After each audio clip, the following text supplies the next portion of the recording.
Episode 4. 4. 4, pretty good. The exposition episode, the backstory. So we learn how Luke became Luke Cage, or how Carl Lucas, became Luke Cage. Oh my God. Right away we got the fucking classic costume shit. No, that was dope. I love the gauntlet. I love the tiara. I love the yellow shirt. Yeah, you kept calling it a tiara, so I pictured like Jean-Benet Ramsey, like weird looking golden thing. Well, but I that don't know what makes else you would call that. That's like a tiara. No, it is technically. I'm pretty sure a tiara, but no, like I love the way the costume came together, and he acknowledged it and was standing there for a second, and then they were like, "You look like a fool," and took it off and all that stuff. I'm like, okay, that's fine. I love that the tiara even lasted through the sea. Like he swam with it on. Weird, almost. His fro, I guess, could have locked it in place. His what was left of his I thought he looked dope though. I thought seeing that live action was as good as the comics. I think that it wouldn't have worked in like now in times, and people would have kept saying, "Why are you dressed like that? It's weird," or he would have stood out too much, or whatever. But it definitely wasn't a case of it looked so bad on like screen, in IRL. It definitely looked cool or whatever the fuck. I liked it. I liked it. It was acknowledged. Yeah. You saw him get out of the prison. You saw how he got there. Okay, so there was the mad scientist with like a chamber so that they could like keep the fighters in fighting shape or whatever the fuck, right?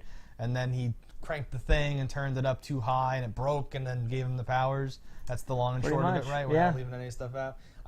We're not 100% sure if that chief of the warden guy or the scientist are like alive or dead. The doctor appeared to be alive. The warden, the head security officer, whatever his name is, he appeared to be dead. He appeared to be, but I don't know if that means. Ruckus or Rutkus or Rackham. Rackham up. Oh shit.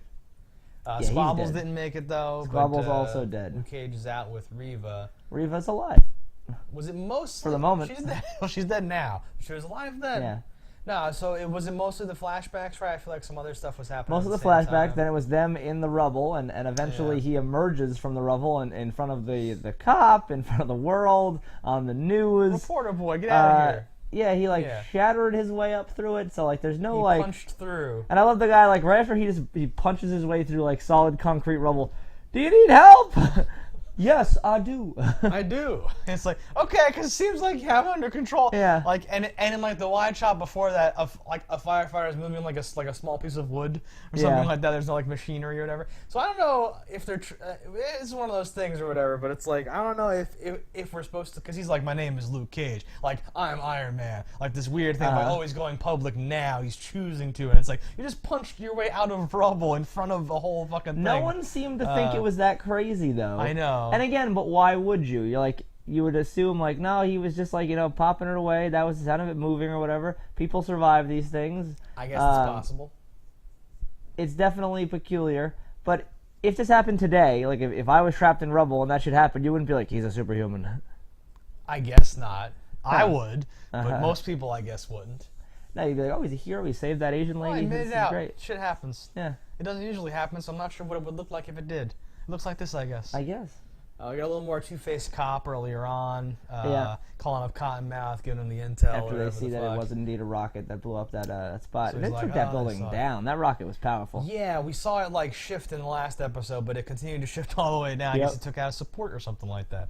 But what I was gonna say, the world. I was gonna say last episode about the world having metahumans in it or heroes or not, because it is acknowledged, yeah. Well, but I wanted to mention that cop was talking about the incident, and he said he had his whole speech about this job is irrelevant. If this guy's out there cleaning up the trash, I'm all for it or whatever. Then you find out 20 minutes later that he is the trash and all that awesome shit. But it's cool because I don't have a magic hammer. Unless this sidearm here turns into a magic hammer and lets me do stuff. Yeah, no. He's great. He'll be around for a while until he gets punched to death by Luke Cage in episode 11, killing someone or something like that. All right, what else here? The cop was doing her thing. Everyone's dead. Squabbles is dead. Pops is dead. All the characters that through. Yeah. Well, that's part of it too. Is that Luke has nothing to Yes, he doesn't want innocents to die, but all the things that would have been those people are in danger. They're pretty much dead. He doesn't have a Mary Jane where he has to be no or something like that. Well, because by the time this is taking place, Mary Jane is dead. Yeah. So it's just this cop. Yeah. And she's a cop, so I don't feel as bad for her. She's not like a damsel in distress or no, whatever, not so much. All right, so where do we get in this episode? We got all the backstory filled out, the prison life. He was a military, he was Yep. cop, he was innocent or like not guilty of his charges. He talked to his lawyer to get him out, but that fell through because he punched through a wall instead. And that's why he's a fugitive, because he just punched through a wall. Shades and Comanche knew about the fighting and stuff. Shades is out, and it makes zero sense that he doesn't immediately recognize Luke Cage, because holy shit, Yeah. this was a big part of your life. This was, how many years ago would they say? 3 years ago? Could have been 100 years ago. You beat him into the infirmary and he was likely going to die, and instead disappeared through a mysterious hole in the wall when the scientist and the ringleader of your fight club died. That's a big day. Well, yes. You should Hang on. remember this. But that's kind of like when like in any action movie, like the young barbarian kid grows up to fight the guy that killed his Yes, father. yes. You killed my father. I've killed lots of people's fathers. Can you be a little more specific? That could Right, just right. be a day in the life of Shades. I beat guess. people to death all the time. I do this, Is I do that that. cool though? I guess. I don't It's hard to say. It And really- again, he looks a lot. Yes. Unkempt. He He literally looks a lot never different was than, completely current clean Luke Cage. shaven Yeah. in there and all that stuff. No. And he's trying not to acknowledge him or be the same. Yes. So I know everything's different. It's fine. It reads to me though like Megan Fox, April O'Neil, not like remembering putting some turtles from the lab into the thing. I'm like, this is an important day in your life. I feel like this should stand out. That's Something fine, though. like, We'll it find would out have more been better about for me Shades. if they didn't make him a fight club member in prison. I could have been like, okay, so he wasn't a fighter then, and now he's a fighter, so like, oh, it didn't even click, like, the nerd Yeah. from high school is now beating the shit out of people, but this is like, nope, he was a super boss, and now he's a literal super boss. Right, like, because we said earlier on in, like, predictions, like, okay, I guess Shades was at the prison, but they never directly interacted or whatever, and then you saw he was, like, Yeah. the Warren's right-hand man, you're like, okay, this could make sense. But now, no, it he wasn't a series of experiments. He personally beat him or whatever. So now I don't know Oh, if Shades yeah. has any powers at all. He might not, I guess.